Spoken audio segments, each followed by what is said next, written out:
brothers. But I'm saying you guys being identical twin. Did anybody ever like say maybe he thought you were Brooke or vice versa, or maybe like, you know, I've had stories. Like I go home, please, and they call me Alex. But I go home and they call my brother Kostas Thanasis. Or they've called. Yeah, I remember when I played for Panathinaikos in Greece.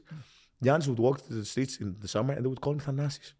Hey, Thanasis. And I'm like, how can you not tell that this guy's 6'11", and I'm like, I'm 6'7". How can you not tell there's difference? Or how can you not tell, it's just people just, and I can only imagine you guys were borderline, identical twins. And if you didn't have that, you guys had the same hair, like the same fade.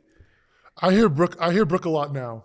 And I guess it's payback because early in my career, he used to hear Robin a lot because I was in Phoenix and I was playing on a team that was on television more.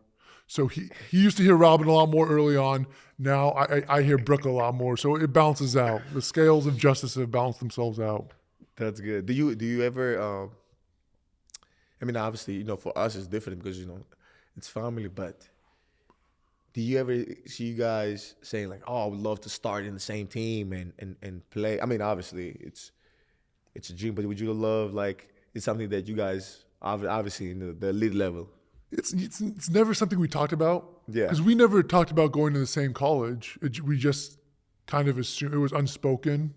Okay. We kind of assumed we would. I think it's something we did throughout high school, throughout college. So, I mean, it would be cool even if it was just for a couple games. I think we did for one preseason game maybe during Bud's tenure. Yes, Chicago, maybe? Yeah, I remember we did. Did we do my first year here, the Greek night as well? I started with Jan. That was dope. Right. That was dope. We did with that one. Did you ever thought say like, as your game changed, is your game changed at all? You think like in this past 10 years plus career? I think so. Yeah. One of the things that I was always most fortunate for, when you're thinking about the development of my game, yes, I've always been defensive oriented. Yeah. Throughout my career. But I know it was a pretty controversial offense to be running in New York. But for me personally, being selfish for a second, playing in the triangle and being able to catch it on the post and have the responsibility of making passes or deciding when I would be able to attack, I think that helped my game more than I can exclaim. Hey, my God, I keep telling I've had conversations with different people. I don't want to name here on the podcast. We've had the conversation about the triangle, and it's like, oh, okay, it's outdated, guys. It's not outdated. I'm telling you, for a guy, for a system, and the role players and guys who are like this, the triangle was unbelievable. Like I would catch it at the 45, catch it in the middle. The guy would pass to the top. You flash. Like it was great movement. And if you buy into it, it's amazing because it's almost, quote unquote, like gets everybody involved. But basketball has changed so much that you can see even now, like it's more of like just shoot it, just whatever the ball goes in and just shoot it. You remember what it was? You used to have to pass it to the post. You touch one time to the post, then it goes out, and then we play again. Right. But now it's the other way around. Now it's different. Evolution. So that brings me to my second point. It would have been my second year in Chicago, I think. Fred Hoiberg. Because I always had a decent mid-range jumper. I remember Grant Hill, he told me my first year in the league, when you catch it there, shoot the ball. Shoot the ball from the free throw line. Shoot it if you have an open shot, if you got a nice shot. So I was always able to, I always had a decent mid-range jumper. But it was Fred Hoiberg who really helped me with my shot, narrowing my feet, keeping my butt in when I'm shooting, and getting arc on the ball. Those three things. And obviously now basketball says, if you had to give advice to new players coming in, especially your height, especially you're kind of built, because a lot of guys who are coming in they're 7 foot and athletic and defensive minded and and obviously we're in an era that they see you, they see your brother, they see you guys shoot a bunch of threes, but they don't know you guys started with you finished your first season with having 73 blocks. Hey, another thing I know. Hey, I'm on point. They don't know that. They don't know that about you. If you were like, defensive stop, they don't see that. What would you be your advice to them? I think that the NBA is just going to be a premium on skill. You know, Okay. obviously it's always going to have a place for those who are physically and athletically gifted, Yes. but it's really going to be a bunch of freaks, a bunch of Giannis's, a bunch of Wembianas who are skilled, who can play every position on the floor. So I think you've got to just, and I'm sure that's the way it is now. You know, it's been 20 years since I was in in a high school, you know, developmental situation. So for me, and I remember when I was there, and that was 20 years ago. It was so post oriented. I was focused on, you know, just shooting around the rim, touch shots around the rim, and occasionally mid range jumpers. But now you've kind of got to glean everything. You've got, you know, it's got to be threes. You got to be able to handle Especially the ball. corner threes. Yeah, threes, handling the ball. My advice to big men, and I think this still stands. My advice to big men that I would always give is when you're out there, especially at a young age, if you're not out there and you're not supposed to be the guy, just focus on setting screens, rolling, rebounding, and playing defense. Okay. It's valid. It's valid, and it's something that it's not unpopular opinion, as they say on Twitter. That, you know, because a lot of people is like, oh, you got to work on your game, do a bunch of stuff, you know, and no, that's on point. Oh man, but enough with basketball. I'm gonna cut basketball right there.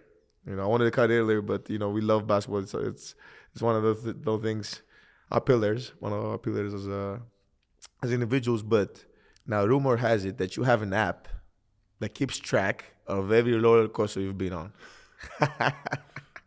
This is true. I do, and it has a delicious pun for a name. It's called Log Ride.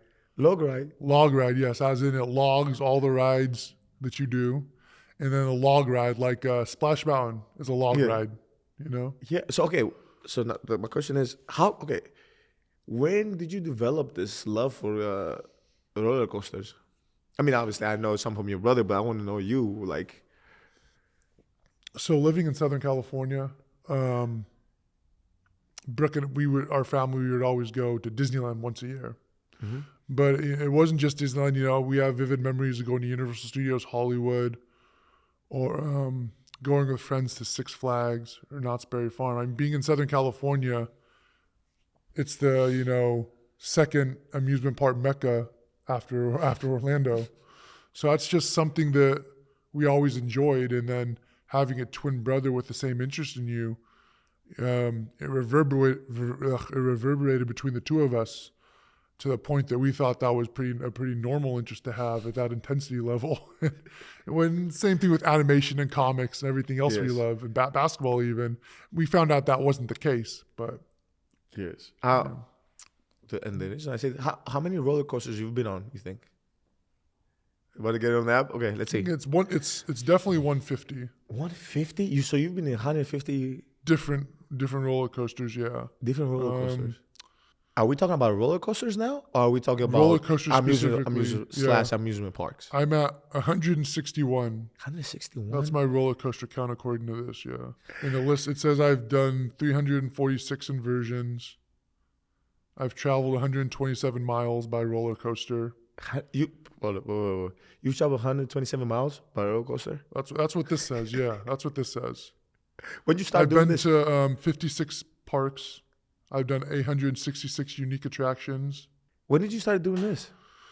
I discovered the app when I was in Orlando, of course. Naturally.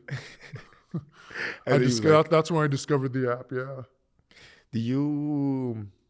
Would you ever own your own amusement park? Would you ever own, would you love to? Because I had this conversation with Brooke, and he was like, this is one of those things he wants to, would love to design an amusement park. They have an amusement park and a roller coaster, obviously. I would love to do that. I would love to an amusement park, a theme park in particular, because I do like roller coasters, but I love theme parks because first of all I love anything with a story. And after basketball, I'd love to do anything, comics, cartoons, movies, books, just something where I get to tell a story and work with characters or something. And I think, and I mean, this isn't anything insightful. This isn't some kind of revelation, anything incredible. But obviously theme parks are kind of the next step of that. There, it's immersive stories. Yes. It's those stories that you create, stories that people create and love, especially nowadays. It used to be that when you step into a theme park, a lot of the ideas, they'd be original, like Pirates of the Caribbean or the Haunted Mansion. But now, it's you step into those worlds, Harry Potter or Star Wars, and those things you create on paper, you're now creating them in the real world. And I think that's such a cool concept that you can, alter your surroundings to create some kind of fantasy universe that otherwise wouldn't exist. Hey, actually, I want to ask you about the shoes. So I've seen a lot of pictures, a lot of different shoes.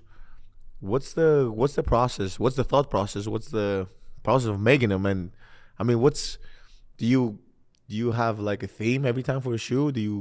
What's the? So I've been actually doing that in some form since Stanford. Okay. And I have to have some old ones somewhere, and they're just really rudimentary, really, really poorly done, where I would just put a lot of stuff I was interested in, like Disney something music, logos of the teams and stuff. Now, this year, I've been kind of focusing a lot on just cartoon characters. I found that people really respond to that well.